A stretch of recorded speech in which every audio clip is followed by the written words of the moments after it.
Meghan Markle has found herself in an unexpected spotlight, but not the kind she wanted. An iconic Los Angeles boutique, long known for its playful and bold window displays, has named the Duchess of Sussex as Villain of the Year. Unlike gossip from across the pond or sensational headlines online, this critique hits her right in her own neighborhood, just miles from her Montecito home. Every year, this boutique curates a display meant to call out performative behavior in celebrity culture, a tradition that started during the pandemic to highlight public figures who preach values they don't follow. Over the years, it has become a highly anticipated showcase, drawing shoppers, influencers, and media attention alike. This year, Meghan Markle takes center stage. She's featured prominently on a mock magazine cover that exaggerates and critiques the public persona she has cultivated since leaving the royal family. The display doesn't stop at Meghan. She's grouped with other high-profile figures who are accused of similar contradictions between their messaging and their lifestyles. California Governor Gavin Newsom, once a supporter of the Sussexes, now shares the spotlight. George Clooney, another former ally, also appears. Even Katy Perry has made the cut. But Meghan dominates the display, positioned as the headline figure and the one whose actions have sparked the most debate. What makes this public honor particularly striking is its proximity. This is happening in the heart of the entertainment industry, where Meghan has been attempting to establish her brand. The shoppers passing by are Hollywood tastemakers, people she has courted for connections, visibility, and legitimacy. And now they're faced with a visual critique that highlights perceived inconsistencies between her public image and personal choices. The mock magazine cover is relentless. Headlines poke at the contrast between her luxurious lifestyle and the social causes she champions. Critics have pointed out that while she promotes sustainability and environmental responsibility, she and Prince Harry have used private jets extensively, a detail referenced in the display. Her lifestyle brand, marketed as artisanal and homegrown, is critiqued for being mass-produced far from her Montecito estate, undercutting its crafted image. One of the most memorable sections of the display references her behavior at a local farmer's market. Reports indicate that she flouted the venue's rules, bringing her dog along despite restrictions. This moment is used as a metaphor for a larger pattern. Rules that apply to others don't necessarily apply to her. In the same vein, her publicized cooking and wellness initiatives are contrasted with lavish spending, such as her jewelry choices during a Netflix special, illustrating the tension between messaging and lifestyle. Family dynamics also play a critical role in this critique. Meghan's ongoing estrangement from her father, particularly during his serious health challenges, is highlighted as a stark contrast to the family values she promotes publicly. This element underscores a recurring theme: the disparity between public persona and private reality. Every detail, from social media posts to television appearances, has been carefully examined to create this visual narrative. The display captures the essence of Hollywood scrutiny. Proximity matters. The people critiquing her live near her, shop in the same neighborhoods, and witness her actions firsthand. Their opinions carry weight because they represent the community Meghan hoped to integrate into, both socially and professionally. By documenting her contradictions over time, the boutique has assembled a compelling narrative that questions the authenticity of the Duchess's carefully crafted image. Beyond the specifics of behavior and lifestyle, the display functions as a broader commentary on celebrity culture. It highlights how figures like Meghan are held accountable when their public statements fail to align with their personal choices. In this context, the title of Villain of the Year is less about personal malice and more about public perception and cultural symbolism.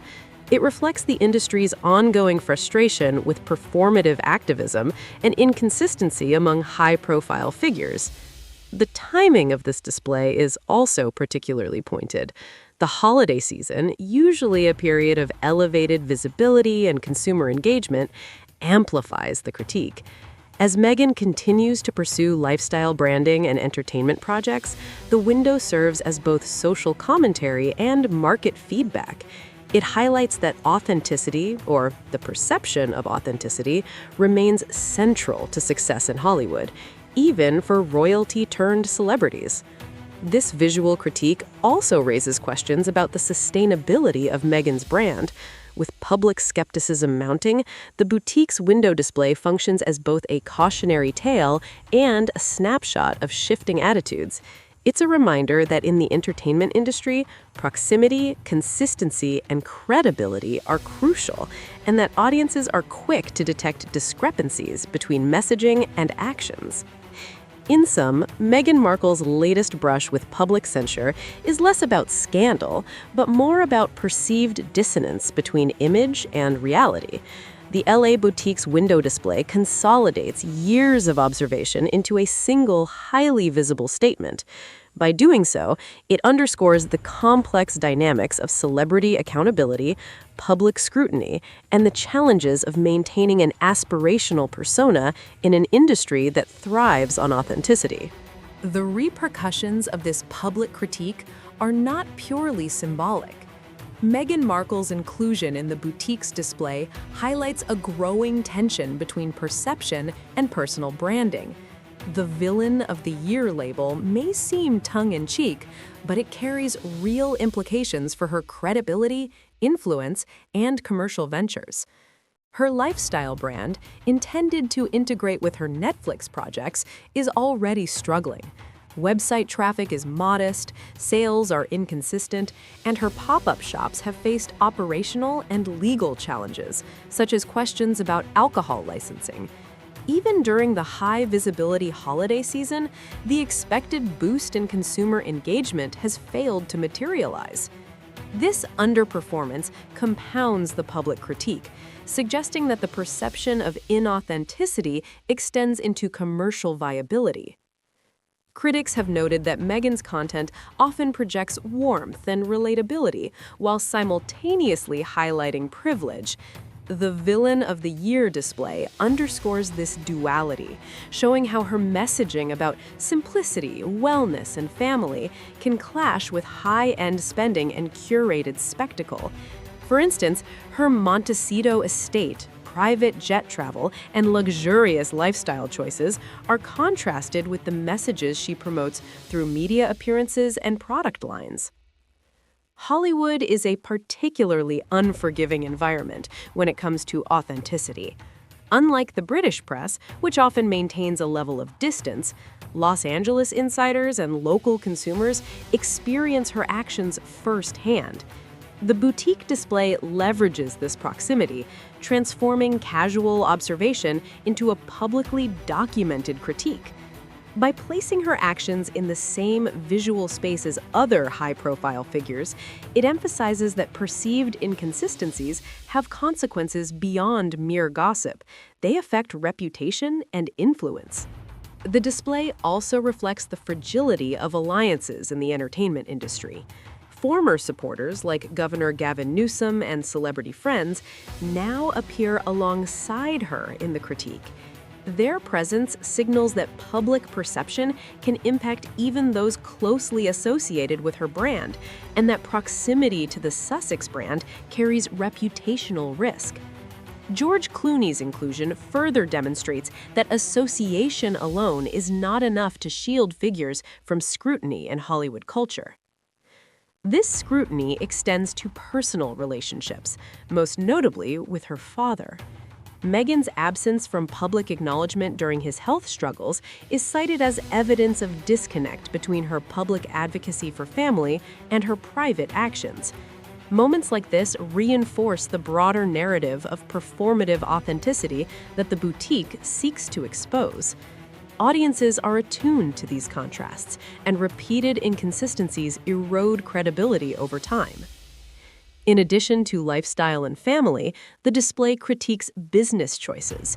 Products from her As Ever brand have faced criticism for lacking innovation or compelling differentiation. Poorly timed releases, inconsistent branding, and low consumer adoption rates illustrate how celebrity influence alone is insufficient for commercial success.